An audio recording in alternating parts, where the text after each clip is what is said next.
Now, let me circle back around to what you just asked me, and that was how about the Black people in country music, girl. Join us today for breaking country music's color barrier, What? I didn't know Black people were singing country music. celebrating the rise of Black country artists with our guest, Mia McNeal. 24% of your audience like country music. Really? You know it's some more.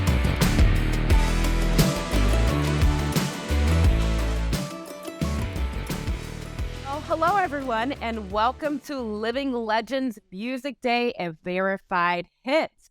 Today, I am so excited to be joined by I like to say the in all caps, Mia McNeal.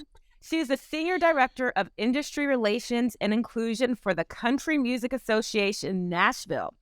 Mia brings her unique brand of energy to strategy and implementation, focus groups, DEI workshops, and inclusive coaching. She works tirelessly with organizations and industry leaders to bring common sense and empathy to conversations and policies centered on diversity, equity, and inclusion. I just have to include this quote too from Mia. I love humans, and I am a naturally curious person. It is important to me to understand the perspectives of others, give them a space for grace, empathy, and understanding as the foundation. I recognize their capacity for empathy to truly transform their own lives. I absolutely love that. Mia is a native of Arkansas and graduated from Harding University, receiving her Bachelor of Science in Organizational Leadership and Business Management. Her career includes executive and ownership roles in Gold Digging LLC, GOAL, the Southern Region Minority Supplier Diversity Council, and the Arkansas Mississippi Minority Supplier Development Council. The governor of Arkansas appointed Mia to serve on the Arkansas Minority Business Advisory Council, and she has served on the board of directors of the Arkansas Coalition Against Domestic Violence. I love that. Mia has been named one of 25 women to watch. She was selected as one of the 20 most influential African Americans in the state of Arkansas and was the first African American to hold the title of Mrs. Arkansas. Welcome, Mia. Thank you, Monique. Thank you so much for having me. As you were reading it, I was like, because you never read that stuff. And as you were reading it, I was like, well, now that's something. But yeah, that is me. Sometimes you have to give yourself your own flowers and recognize all of your contributions, which for you has been plentiful. So congratulations. Thank you. Thank you so much. And I'm thrilled to be here with you today. Oh, so happy to have you. And before we dive into everything, I have to know what started your love and influence your love and appreciation of country music. Well, you know what? I'm from a really, really small town in Arkansas, Luann, Arkansas, population 262. And that's if you count every horse, cow, chicken, and all of my and growing up, there just wasn't a lot on television. I don't think that really spoke to who I was as a country girl necessarily. I grew up in the 70s and 80s, and we had great television. We had Good Times, and we had, the Jeffersons and all of those shows. But most of those were in an urban city. And I remember watching Coal Miner's Daughter. Okay. It was the good old made for TV movie. And Loretta Lynn, I fell in love with her. I just became infatuated with her because, first of all, she was country as a red bar, just like me. And number two, she was a tough cookie. Like, she just was. And she was young and a tough cookie. And I loved that representation of a woman being young, but being deliberate and understanding what you wanted, and somebody being from the country, which so many people just discount folks that are not from the city or things like that. I grew up in a really rural area, and I'm real proud of it. I love how I grew up. I love everything about the country, still do. One of the reasons why I love Nashville so much is it gives me just what I need. It gives me enough country, but a more cosmopolitan life as well. Exactly. So I can have all the wilds of city living, but I can still have a country experience, and that's important to me. So Loretta Lynn was the first introduction I really had to country, and I knew I could probably still quote the movie like all the way beginning to end. I still watch it from time to time. But once I started listening to that, and then I grew up, and my family listened to the blues a lot. They listened to country a lot. Yep. It wasn't just me. And so I grew up with it and always had, a love for the storytelling of it. A lot of the things that they reference in country music and the blues spoke to my life at that point. When you're talking about riding in a pickup truck in the back, that was me. I love it. You're not going to hear that necessarily in other genre of music. And I think that it's important to have sounds and things that you can identify with. And so many people like me that grew up in the country could appreciate those things. And so that was how my love of country started, I would say. I love that, because you bring up a good point, because there's always been a Black audience for country music, although it's not always recognized. So what role does the CMA believe it has in broadening the audience appeal within the genre of country music? Because a lot of our people do love the genre. Absolutely. I want to explain what CMA is, right? So when we talk about CMA, a lot of people may know about the CMA Awards, or they may know about CMA Fest, some of our bigger tent type of events. But at our core, CMA is a trade organization, right? And so as a trade organization, our whole goal is to promote the growth of our industry, of country music, of the country music genre. And so we have over 6,000 members. Oh, wow. That are affiliated. We have 16 different types of membership levels, which is from artists to labels to songwriters to everything in between, just anybody who works in the country music industry. That's who our members are. And as a trade organization, our biggest role that we could possibly have is modeling behavior. Oh, I love that. Right? Yep. Like, it's important for us to be leaders in this space because we are the industry, right? Our organization is built of and made up of men and women and everything in between in the industry. Yep. And it's very important to be thoughtful about what we're doing to benefit those members and benefit our genre. And so when you think about what role CMA has in all things DEI or just the genre in general, mainly it is being, responsible. Being responsible in terms of the behavior that we model as an organization, making sure that we show all the benefits of being a part of our organization, and making sure the people that are a part of our organization have a voice and what they need is being heard. Absolutely. I love that. And what statistics does the CMA have on Black consumers how likely they are to engage in the genre? So, and what gives you hope? Because obviously coming from where you come from and going to Nashville, you're in it. So do you have hope that you'll even broaden that more? Listen, Monique, one of the first things that I was able to see when I started here at CMA was a multicultural study that was done. I believe it was in 2020, 2019, 20, somewhere in there. I'll check in a second just to give you the exact date. But what it very firmly stated was who are the consumers of country music, right? Now, of course, I've always felt like it was some more Black people. It wasn't just me that was sitting up listening to Loretta Lynn. I was certain that there were more. And when we received that study back, girl, indeed, I was correct. I hate to say, that I know so much, but indeed, I was correct. 23%, almost 25% of Black people specifically said they were country music fans, right? That's almost a quarter of the population. Another 20% of Black people are what you would call passive listeners. So, for example, if you ask a black person, hey, do you like country music? They may say, no, I don't like country music.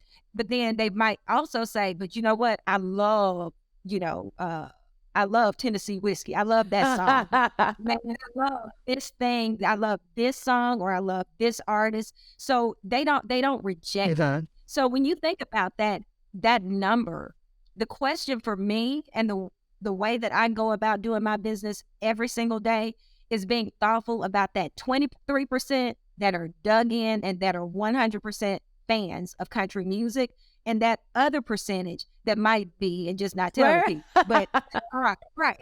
But they are there, right? They are there. And we want to make sure that they are seen and heard, and we see them when they are members of our organization, or when they are performers on our stages, or when they are people, having a great time in the audience. Those things it lives with me every day of my life. And it wasn't just actually Black people. That percentage was the same almost across ethnicities, for Hispanics, for Asian Americans, all of them. So and then there's a misconception that all white people like country music, and that's not true either. So it's like 66% of white people would say that they are a country fan. But in terms of passive, it's not as many passive. So country is not just for one race or one ethnicity. And we also have to always know that no group is a monolith, right? So this idea that, if you are Black, you would listen to one specific genre, it's just crazy. I'm more than just Black. I'm a woman. I'm a woman of a particular age. I'm a woman from the South. Like, all of those things matter. And so diversity is not just one thing. It's not just one race. It's a lot of things. It's everything. And what the thing that I care about the most when I'm talking about country music is who like it, right? Who likes country music? And are you welcome here? Do you feel welcome here? Do you know I want you here? Those things are important to me. And what's your plan on growing that 20% and 23% number, making that maybe 30% or 40%? Yeah. So I will say this, and I'm so very proud of our organization. When I started May of last year, 1 week before CMA Fest. Oh, wow. You were busy. I was busy. And I went to CMA Fest, and I had a ball. It's a vibe. I will tell you right now, anybody who's watching this, you need to buy a ticket to CMA Fest. It's truly a vibe. But anyway, so side note. Right, side note. No, because I had the best time, and I'm looking at all of our stages, and I'm looking at the people on our stages, which were incredibly, incredibly diverse. So many Black artists that were on the stages. People having a ball in the audience and things like that. And I came back, and one of the things that was my job was to decide and try to work with everybody on a whole strategy. What is our vision? What is our strategy for DEI as an organization? And what I learned was it was important to me to hear from the people on staff here at CMA, but also as a trade organization to hear from our industry. Like, how do our members feel? How do people on the board feel? How do the executive leader, how do these people feel? What do they need? What do they want? How do they see DEI living in this industry? Yeah. And from their feedback, we came up with a DEI strategy. Wow.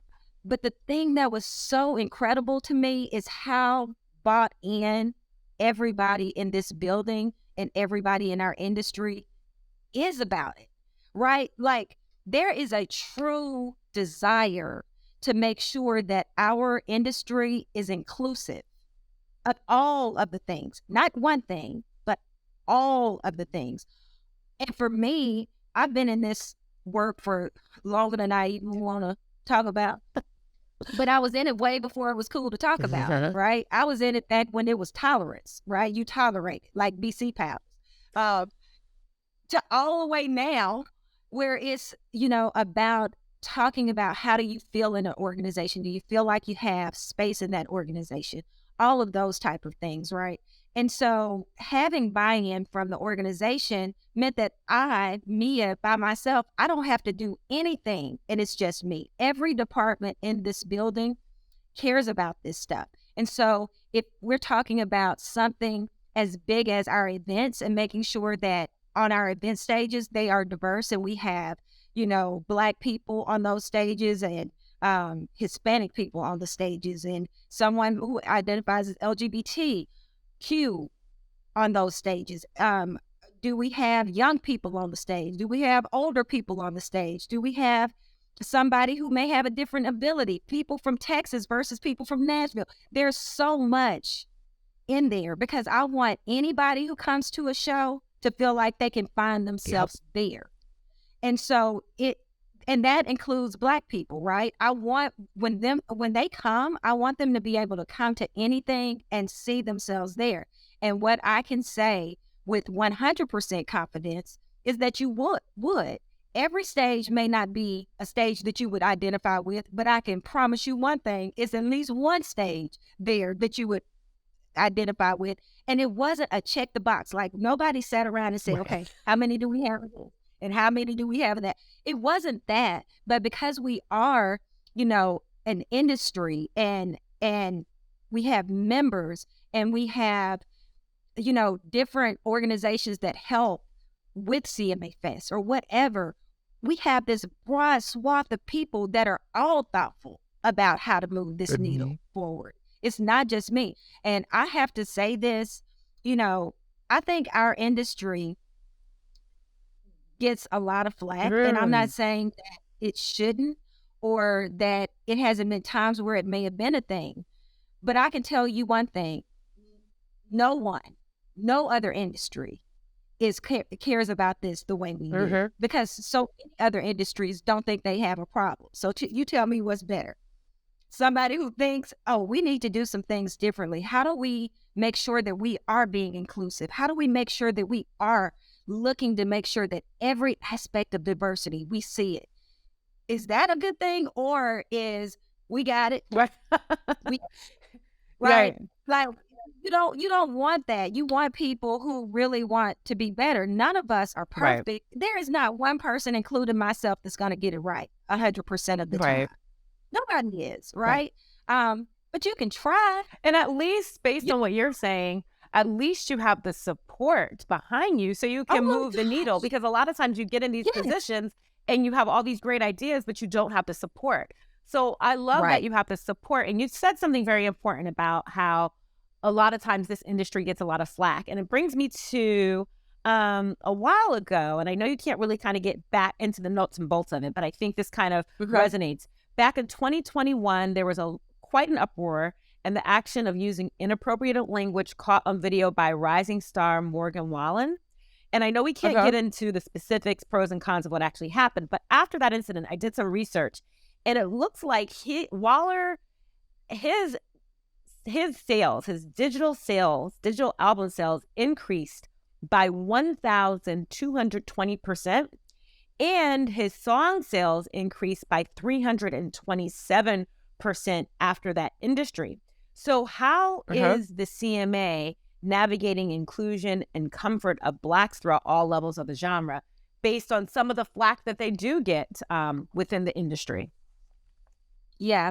So one of the things that I always think about, whether it's with that artist or any artist, we are a trade organization, right? And so there's nothing we can do about what an artist does or doesn't do. But as a trade organization, what we can do is make sure that we are giving access to all of the artists, to make sure that they have a seat at the table, to make sure that they have opportunities out there, to make sure as a member, being a member of CMA is incredible. You are actually in the room with everybody that matters. At any given time, if it's a CMA event, if we have memberships, which memberships is an opportunity for, and my manager, I love her so much, but she always says it's not networking. It's not networking. I don't like networking either. It's building community, but it's building community at every level of this industry. And being in those rooms, you are in the rooms with people that make a lot of decisions. If our members are comprised of 16 different categories, right? So it's important to make sure that we are being thoughtful about those spaces, the things that we do have control over. Right. I can't control what I can't control. Right. We can control what we can control, right? I will also say that so many of our artists are doing really, really well, right?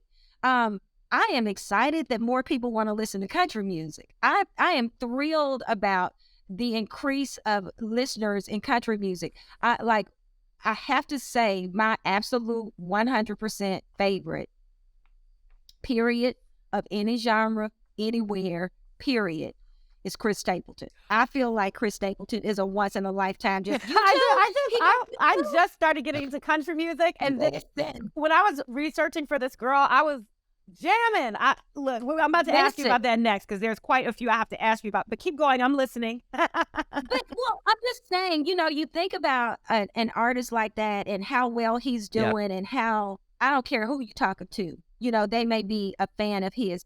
That's moving the needle. Yes. Period. Right? That is moving the needle in the right direction. Period. Yeah. Because good music translates to everybody. When you're good, people care. And they don't care what the genre is necessarily. I care. They probably don't. They probably didn't even think about it, right? They just heard good music. And so for me, I just try really hard to always be considerate of the spaces that we have some level of control in, and making sure that the people that are there feel seen, and they feel valued, and they feel heard, and they feel respected, to show up as themselves. Today my hair is straight because I had to wash them braids right out of my hair. What I did with that color, she flat ironed it and all of that. It looks good too. It looks good. Listen, I can whip my hair back and forth right now. But on any given day, it's this big. It's typically an afro, and I can show up with that afro and still be seen and valued with that, just like I would be if I showed up like this, or just like if I brought anybody with me, no matter how they looked. It's important for me to do that. Yep. And it's important for CMA to do that. It's so refreshing and comforting to walk outside my office and have all of these people that are so bought in, in to what we're trying to do. They care about this stuff, Monique. I'm a very fortunate person because I've been around organizations that it's a one-man show, and it is truly a one-man show. They don't have any support around them. That ain't my story. Right. That's not my story. And so I'm thankful for that. And Mia, it's actually showing, because looking at some of the Black acts and their influence today, it's literally changing the face of country music. And I'm going to talk about some of them, and you can add in on this. Okay. Of course, we have Jimmy Allen, and he's about to conclude a successful tour with megawatt star Carrie Underwood. Chapel Hart, oh my God, I love them. And they were, if you read them, you would love them more. Oh my goodness. Because their music, they're so cute. It's the family aspect of it all. Who else do we have? We have Chapel Hart. We have, where is it? The upcoming group, the Boykins. They've been in the studio, as well as, because speaking of Chris Stapleton, War and Treaty will be on tour with another megawatt star, Chris Stapleton. So let's talk about some of the Black acts and their influence and how it's changing country music today. What's your perspective of that? Yeah. Well, after we drool about Chris Stapleton. I know, right? I know. Just a word about Chapel Hart. Listen, they came up to the office a couple of weeks ago. When I say they hugged everybody in the room, in the whole office, they did 100%. They hugged everybody. Everybody hugged them. Everybody loves Chapel Hart. They are some sweethearts. I absolutely adore them. They're actually, I can't remember the date, but they have a upcoming school visit with one of the local schools here in Nashville in partnership with the CMA Foundation. So, and we haven't talked about the foundation much, and I won't belabor it. The whole purpose of the foundation is music education. How do we impact music education in schools? And Chapel Hart has agreed to and is excited about going over to a local school. And, having those conversations early, getting in front of children early, making sure that our schools have access to music education programs is one act of equity that's incredibly important. Now, let me circle back around to what you just asked me, and that was about the Black people in country music. Girl, ready for me to count right now for you. Like it, and that's a good thing. Usually when you say country music, people are like, oh yeah, I know about Charlie Pride, or yeah, I know about Darius, and I always know about those folks. I want you to keep them in the top of your head, but you do have Chapel Hart. You do have the Warren Treaty. You do have Breland, who is lighting it up right now. You have Willie Jones, who is one of my absolute favorites because his style of country, I would say, is real down home, drawl kind of. What, like that? I don't know. You just have to listen to it. Like, you have to, I can't describe it. You have to listen to it, but I love his music. We have, Raina Roberts. We have Madeline Edwards. She has this raspy, jazzy kind of country vibe. Raina has more like a country kind of vibe. You got Blanco Brown, who considers his stuff trailer trap. Like, and he is one of the best singers you ever want to hear. Just flat out can sing. Mickey Guyton, you probably know about her already, or you may know about her already, who's done work in country music. Miko Marks, another person that I absolutely love. And I know y'all who may see this, don't be mad at me that I left you out. Please don't. It's so many. It's so many, Monique, that I would be able to sit here and easily tell you it's easily 50 at minimum Black country music artists right now working. Yep. Like right now. And I know that that's not even scratching the surface. And so when you ask me about, how do we get more people into country music? For me, it's me doing stuff like this, right?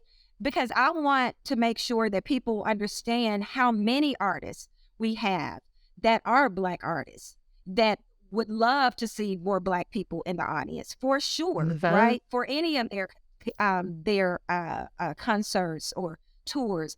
I'm so grateful for, some of our major artists like, Carrie Underwood, or like Chris Stapleton, who is not having to be begged to put somebody on their tour. They're doing it because they love those artists. They think that those artists have value.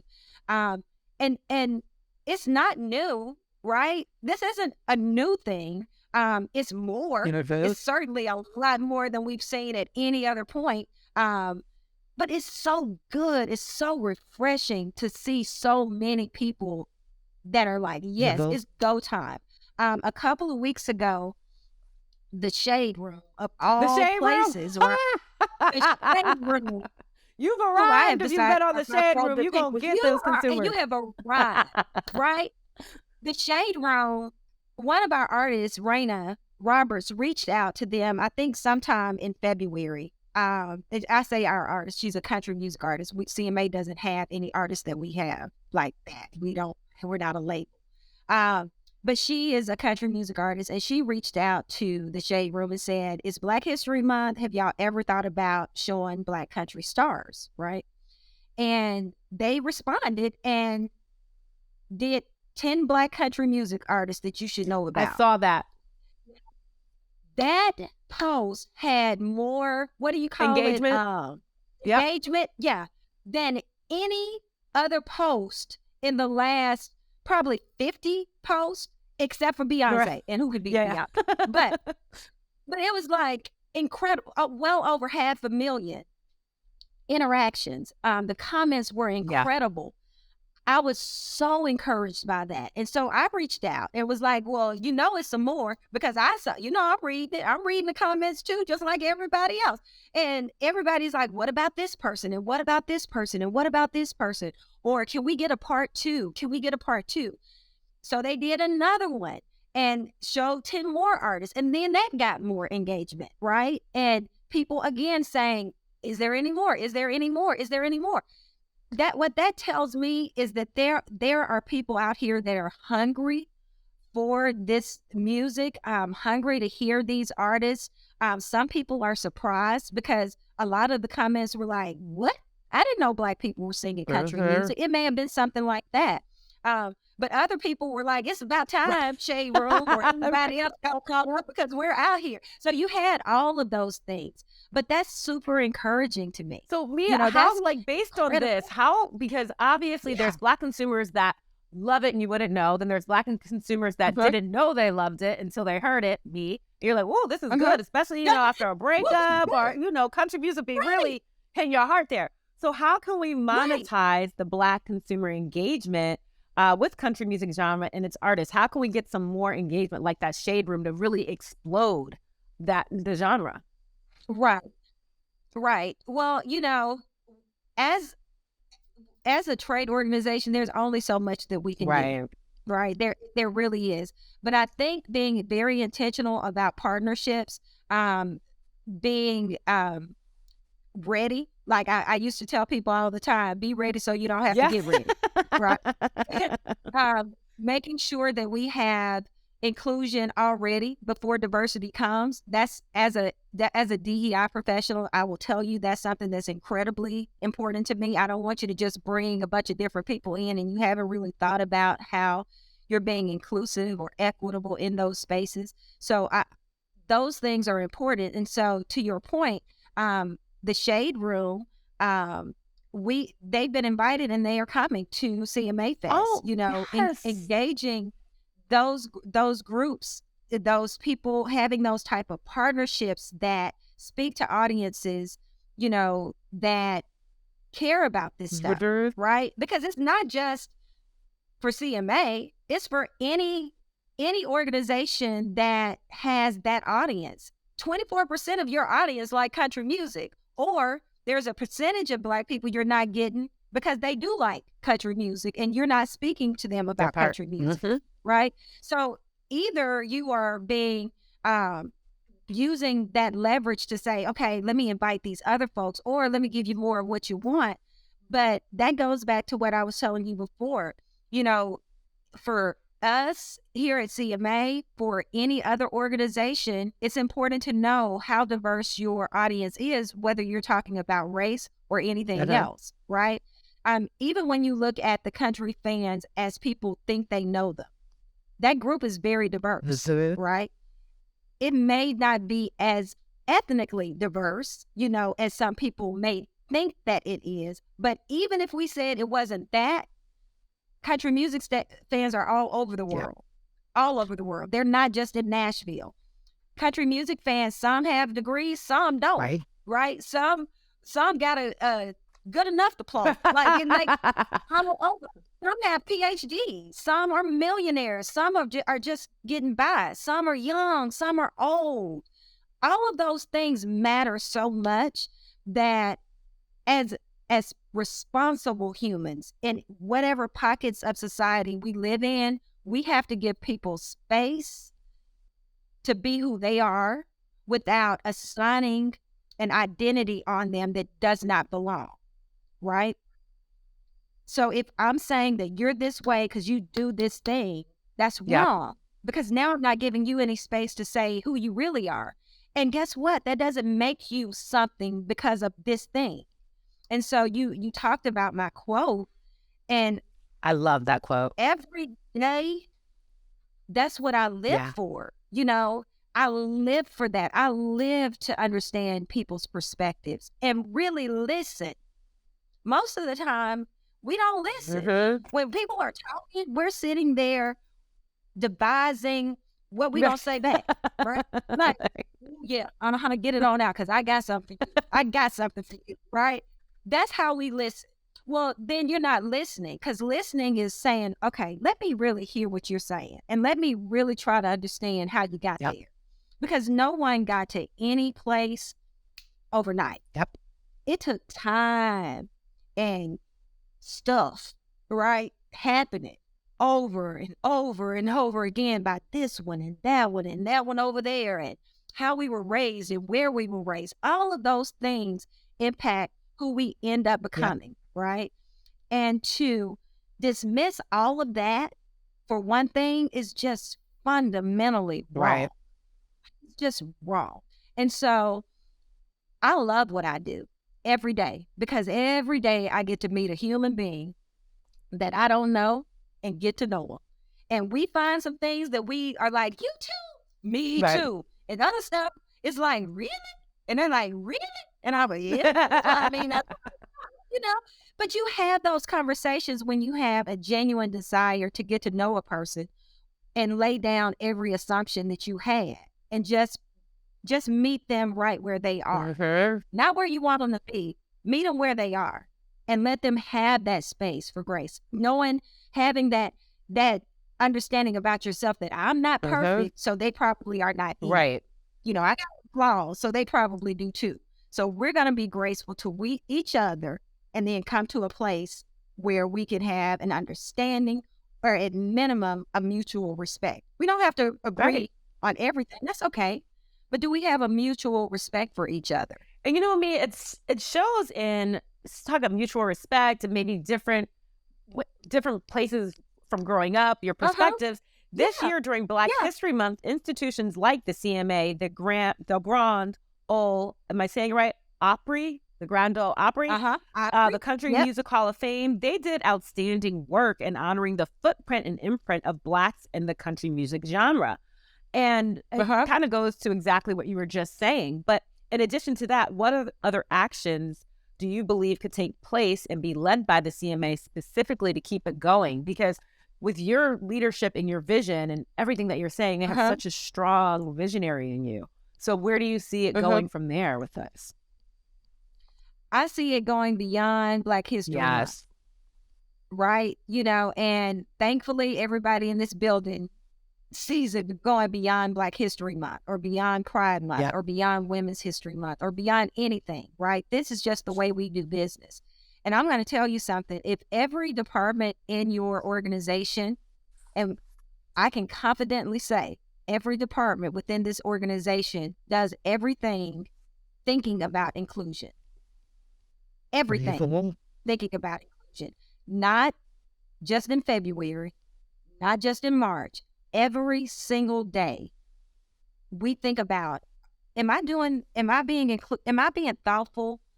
Let's get a group together and look at this and see, is our group too homogenous? Maybe we need to get somebody else in here. Having those type of conversations changes things when you're not saying, I'm going to change something.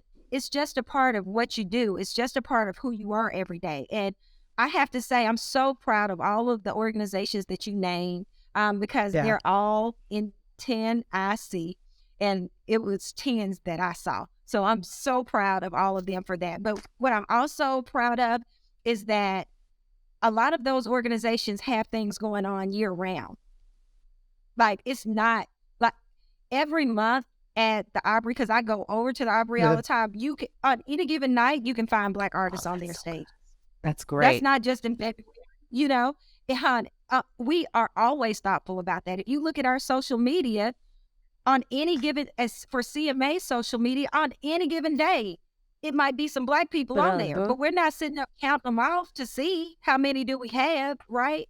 Right now, or I can't remember if it was today, but Miko Marks shared it on her social media. But right now, you have an exhibit at the Country Music Hall of Fame. Right now, here on March 8th, you know, of her dress and other Black people that have impacted country music. And it's not like, oh, let's talk about just the Black people that, no, they're talking about women. But guess what? Again, all Black people are not the same. It's some Black women too, right? And so making sure that there's always something going on, not just when you in hot water or when somebody saw something or when somebody mad or something like that. Again, and I have to say, you know, CMA was working toward this before I got here. Like, they didn't start trying to figure out what to do on May of 2022. They didn't. They had started before then. If not, they wouldn't even be talking to me. Right? If they didn't care about this stuff before I got here, they wouldn't have wouldn't have even been thinking about it. And so much we do. There is so many organizations out there that we have partnered with in the past and that we partner with as we move forward that do great work. We can't do it all. You know, like I told you, we're a trade organization. But if there's organizations that's doing great work, how do we partner with them and say, okay, what can we do to support your efforts and you support ours, because it's what we want to do as an organization. I think that so many times people who want to impact change can be really territorial of what they do. They just can't. Yeah. That's just that's just our nature, right? But I think that so many people care so much about this genre of music and seeing it move forward in a way that we all can be proud of. All hands are on deck, right? All hands are on deck, and they're on deck from now on. Like even with our strategy, it literally says working document, which means it won't ever end because it's not a target, right? It's not a target that you can say, okay, we made it, right? Because when you do that, then you really put a cap on the possibilities of what can be, right? So instead of looking at it that way, we want to be able to move and be nimble enough to respond to changes in this world as they will come, right? And making sure that we are thoughtful about it. As a trade organization, one of the coolest things that I found out about this organization is how much we care about research. Like a lot of research. We have a whole department that cares nothing more than about research. That's what they care about. Research and what is it saying about our industry and how can that information be used to help our industry grow or react or be proactive or be thoughtful or be thought leaders or model these behaviors. We care about that stuff, right? That puts us in a very good advantage. It really does. And I'm so proud of CMA. I really, really am. I'm proud to be a part of this organization. I am so grateful for the care of these things. Our CEO, Sarah Traherne, cares so much about human beings. She is a freaking rock star. And I love her leadership. You know, I love Tiffany Kearns, who is over industry relations. And both of them, I love that they thought enough of what this role in this organization needed to be to say, no, it's not just a DEI role. This is an industry relations role because it's important for our industry to be thoughtful about this. This is how we move forward as an organization. This is how we move forward as an industry, inclusive in every corner. So whether that is establishing the women's leadership, which we've done as an organization, whether it's having, a fellowship to encourage underrepresented students to come in and work in as interns with our organization or with our industry partners or, any of those tactics are all to make sure that we are making our organization and our industry stronger. Of course, we want it to be inclusive. If you have inclusion, then it's stronger, right? And so we all recognize that. And from the top, our board of directors, all the way down to little old me, we all marching and we are all on the same sheet of music. And that's a great thing. I have so much appreciation for that. Because I know that's rare. It just is. And I love how you're talking about the potential partnerships and collaboration. Obviously, this interview with Living Legends, that's a good partnership. All the things you just listed. So excited about that. And before we kind of conclude, I always like to have personal questions. So don't worry, not too personal. You'll be fine. But in all that you do for the CMA, what, if anything, keeps you up at nights? Or better yet, what do you enjoy? Well, I want to know what keeps you up at nights, and then what do you enjoy most about the work that you do? So lately, what has kept me up at night, girl, is True Blood, because it has me in a choke. Like, it's just done. I wake up every morning looking like a vampire. So that has been keeping me up at night, right? Things like this don't keep me up at night. It just doesn't, because I'm optimistic, and I believe in the goodness of human beings. You know, different things can make you, media, like all of these different areas can really scare you about this world, right? But in my living experience, I have encountered way more good people than I have anything else. And because of that, I don't stay up at night, not worrying about that. In terms of what I enjoy most about the work that I do, you know, I think most people want to leave a legacy, right? Most people say, I want to impact other people's lives. I want to be able to do something. But so many times we get the elephant, I would say, mentality. Like, we see these big things. How do we correct this big thing? And I'm glad that I'm of an age that I recognize I can do the little things every day consistently and move the needle. And I love talking to different people. It shows. Like, I love talking with people. I love listening to them. I love them knowing that they've been heard, right? I love when somebody says, wow, you were listening, you heard me. That means so much to me, and that lets me know that long after I'm gone, this industry, this genre will be in good hands, because we have some incredible young people that are here and that are working, and the way that they see this and the world is incredible. So that's what I enjoy most. I enjoy most doing what I say I'm going to do and letting people call me out on it and knowing I did what I said I was going to do. Like, that's my favorite thing ever. And last question, just because you talk a lot about hearing people and understanding people, and I see that with your philanthropy. And I see that you're on the board of directors of the Arkansas Coalition Against Domestic Violence. What made you interested in that type of philanthropy and looking at that aspect? I think that's so important and wonderful. Right. I'm no longer on the board. I was on the board when I was in Arkansas. So I'm not on the board anymore. So I just want to be clear about that. But what brought me to that organization is because, you know, me personally, I've never been in a situation like that. But I have seen so many people who were victims of domestic violence. Right. And I say people because there is sometimes an idea that only women are impacted by domestic violence. And that's just not true, right? It's not about gender. And usually it's not even about sex or anything like that. It's about violence and it's about control. And anybody can be a perpetrator of that. Right? Of heinous acts. And